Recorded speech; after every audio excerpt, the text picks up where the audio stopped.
Hello, welcome to प्रथम IAS. तो आप सभी लोगों का तहे दिल से शुक्रिया हमारे चैनल को प्यार और सपोर्ट देने के लिए।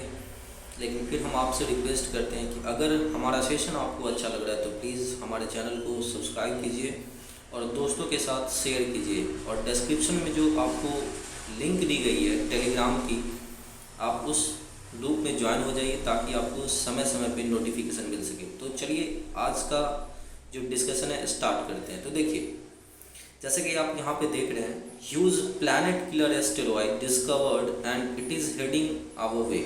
मतलब इस पार्टिकुलर सेशन में हम जानने की कोशिश करेंगे कि आखिर एस्टेरॉयड्स क्या है और मीटियोराइट्स एस्टेरॉयड्स को क्यों बोलते हैं कभी कभी, और जानने की कोशिश करेंगे कि यहाँ पे जो ये टर्म लिखा हुआ है प्लैनेट किलर, मतलब हमारे अर्थ के लिए पोटेंशियली हैजार्डस क्यों। But before starting the video, I will request to all of you solve this MCQ। ठीक है, तो आप लोगों के लिए यहाँ पे MCQ है, प्लीज़ आप उसको सॉल्व कीजिए। ठीक है, तो MCQ है आपको कि Enceladus was recently mentioned in the news. It is a moon of which of the following planet?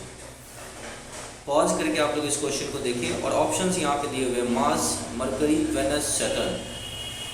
तो इसको अटेम्प्ट कीजिए और कमेंट बॉक्स में मुझे बताइए, जिसका आंसर सही होगा मैं उसे हार्ट दे दूंगा। तब तक के लिए हम लोग अपने डिस्कशन की तरफ बढ़ते हैं। ठीक है, तो जैसा कि आप लोगों ने यहाँ पे देखा कि जो ये पार्टिकुलर न्यूज़ अभी हाल ही में जो है आपको मैंने यहाँ पे ये कट जो है आपको द गार्जियन से लिया है। ठीक है, तो एस्ट्रोनॉमर्स ने क्या किया, एक large planet killer size asteroid जो अभी तक डिस्कवर किया गया, ये सिंस लास्ट ईयर में इतना बड़ा डिस्कवर नहीं किया गया था, और ये लगभग 3 बड़े बड़े एस्टेरॉइड्स को यहाँ पे डिस्कवर किया गया। उसमें से एक जो है ना, एक जो है वो अर्थ के ऑर्बिट को क्रॉस कर चुका है। हालांकि अभी ये कहना मुश्किल है कि ये जो पार्टिकुलर एस्टेरॉयड है वो अर्थ के लिए प्रॉब्लमेटिक होगा, बट एक टर्म होती है कि एक पार्टिकुलर लेंथ से ज़्यादा, वो मैं आपको आगे बताऊंगा, अगर किसी एस्टेरॉयड की लेंथ हो जाए तो वो पोटेंशियली हैजार्डस माना जाता है या नियर अर्थ हैजार्डस माना जाता है। तो इस एस्टेरॉयड का नाम क्या है, 2022 AP7, याद रखिएगा।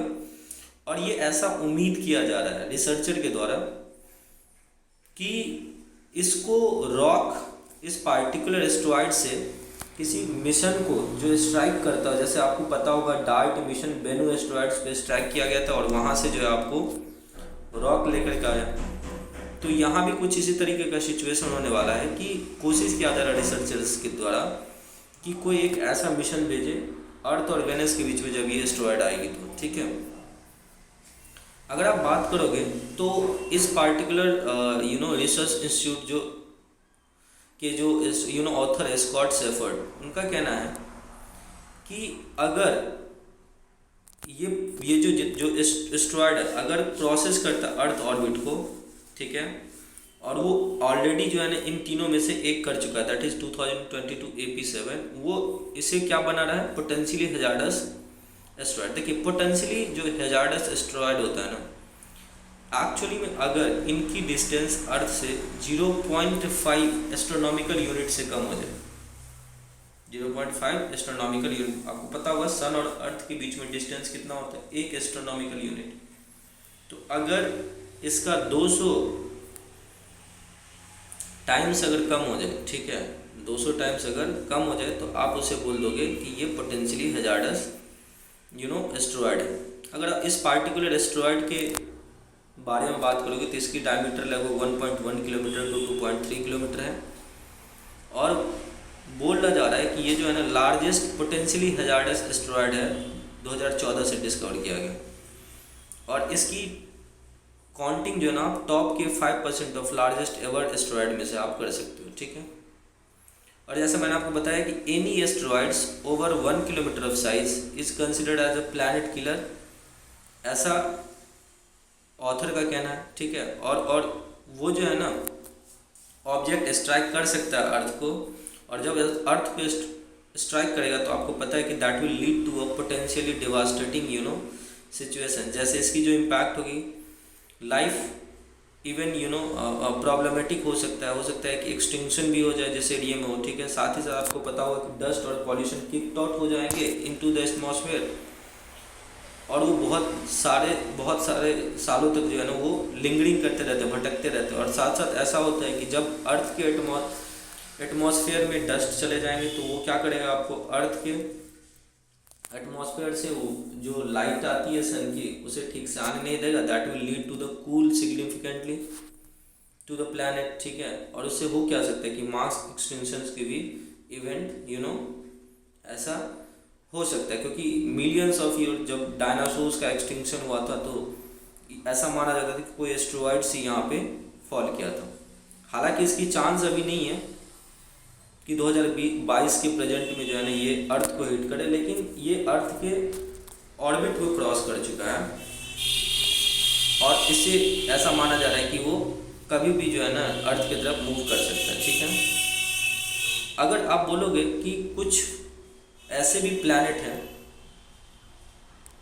उस पर अभी काम चल रहा है और स्पेसिफिकली जो इस पार्टिकुलर ऑथर का कहना है कि कुछ ऐसे प्लैनेट किलर हैं जो नियर अर्थ ऑब्जेक्ट जिनका साइज 1 किलोमीटर के साइज से बड़ा है, उसको एक्चुअली में स्टडी किया जा रहा है थ्रू द ब्लैंको टेलीस्कोप, जिसका साइज 4 मीटर है और वो चिली में लगा हुआ है। ब्लैंको याद रखिएगा आप। तो इस टाइप के सिमिलर जो एस्ट्रॉयड हिटिंग मिशन था उसके बारे में आपको पता होगा यहाँ पे कि NASA launched it's dart mission के बारे में। उनका जो एम था वो प्लॉ करके, मतलब वहाँ से मिट्टी लाए थे, कहाँ से, एक स्पेसक्राफ्ट भेजे थे और वो जो है वेन्यू पे फॉल हुआ था और उसके बाद जो है आपको क्या हुआ था, वहाँ की जो डस्ट पार्टिकल्स है वो लेकर के आए थे। इससे होता क्या है कि एक्चुअली एस्ट्रॉयड का जो अगर आप मतलब बिगिनिंग देखोगे ना तो ये एक्चुअली में उसी टाइम पे हुआ था जब अर्थ की फॉर्मेशन हो रही थी, प्लैनेट की फॉर्मेशन हो रही थी। So if we will discover, if we will do more research on the dust और the soil of the asteroid, it would help us to understand how the life evolved on the planet, especially the earth, ठीक है। या जो हमारी universe है उसकी क्या संरचनाएं हो सकती है इसके बारे में हम लोग जानकारी ले सकते हैं, और ऐसा डार्ट मिशन के द्वारा हमें सक्सेस भी मिला था। अगर आप एस्ट्रॉयड को देखोगे तो देखो ये जो एस्ट्रॉयड आप देख रहे हो ये एस्ट्रॉयड है आपका बेसिकली ईडा एस्ट्रॉयड था, उसको आप फोटो है। और अगर आप पूछोगे व्हाट इज एस्ट्रॉयड, तो देखो एस्ट्रॉयड जो है ना एक स्मॉल रॉकी ऑब्जेक्ट है जो ऑर्बिट करता है सन को। All the asteroids orbit the sun like planet but they are very less smaller than the planet, ठीक है। अब पॉइंट ये आता है कि जैसे मैंने आपको बताया कि ये जो पीछे एस्ट्रॉयड ईडा था ना, जो नासा के गैलीलियो स्पेसक्राफ्ट से लिया गया था। और मैं आपको एक बात बताऊं कि क्या एस्ट्रॉयड्स की साइज सेम होती है, तो नहीं, asteroids are unlike similar in size. Reason क्या है, क्योंकि एस्ट्रॉयड्स बनते हैं डिफरेंट जगह पे और उसकी कंडेंसेशन के बाद वो प्लैनेट के फॉर्म में होता है। तो ऐसा नहीं है कि एस्ट्रॉयड सन से डिफरेंट लोकेशंस पे होते हैं, and since we see that there are different shapes of square, ठीक है। मैं आपको एक टर्म यहाँ पे बताऊँ, एक एस्ट्रॉयड बेल्ट होता है जहाँ पे मोस्ट ऑफ द एस्ट्रॉयड्स जो है ना पाए जाते हैं। ये बेल्ट होता है हमारे सोलर सिस्टम में, मार्स और जुपिटर के बीच में एक रीजन होता है जिसको हम एस्ट्रॉयड बेल्ट बोलते हैं। हमारे सोलर सिस्टम में मोस्ट ऑफ द एस्ट्रॉयड वहीं पे होते हैं, ठीक है। तो उम्मीद करते हैं कि आपको सेशन अच्छा लगा होगा, ठीक है। तो अब चलते हैं हम अपने डिस्कशन के। तो देखिए इसका जो आंसर होगा ना दैट इज सैटर्न। यहाँ पे देख रहे हैं सैटर्न मून इनसेलेडस और जुपिटर की मून यूरोपा, इन दोनों को जो है ना अब एक तरीके से जो यूरोप की मिशंस हैं उनको स्टडी करने के लिए जो है ना फ्यूचर में इस पार्टिकुलर दोनों मून को जो है एक तरीके से स्टडी किया जाएगा, क्योंकि ऐसा माना जा रहा है कि ये जो आपको सैटर्न और जुपिटर है इनके पास जो है ना ऐसी पॉसिबिलिटी है कि हिडन ओशियंस है लिक्विड वाटर की, और जो एक पोटेंशियली हैबिटेबल कंडीशन बनाता है।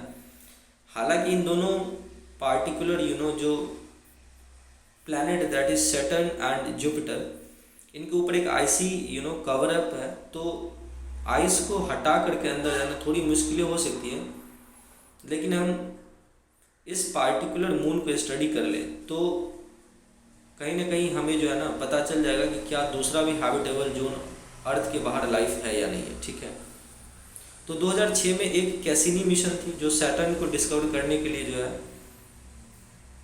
भेजा गया था। कैसिनी मिशन याद रखिएगा। ठीक है, उसी तरीके से हबल टेलीस्कोप था, उसने भी इस पार्टिकुलर इनसेलेडस में पानी की क्या इम्पोर्टेंस है उसे एक तरीके से यूज किया गया था।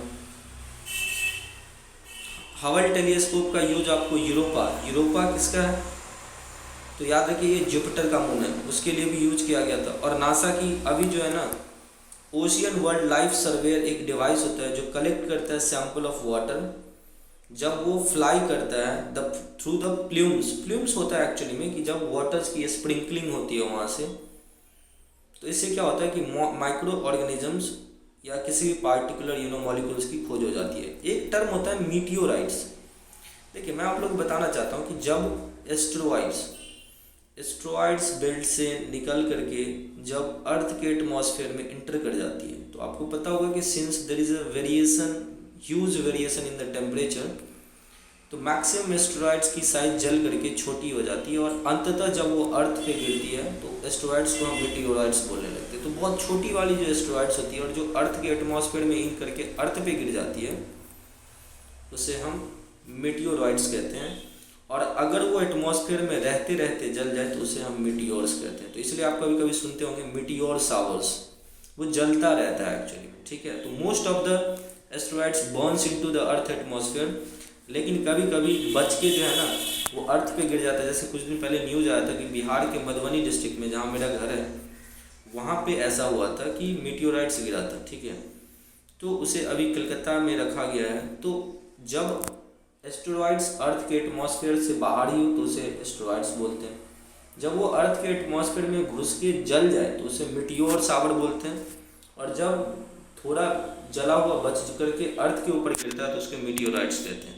तो उम्मीद करते हैं कि आपको सेशन अच्छा लगा होगा। Thank you so much for watching this video and don't forget to subscribe my YouTube channel और टेलीग्राम से जुड़िए ताकि आपको सही समय पे नोटिफिकेशन मिलता रहे। Thank you very very much.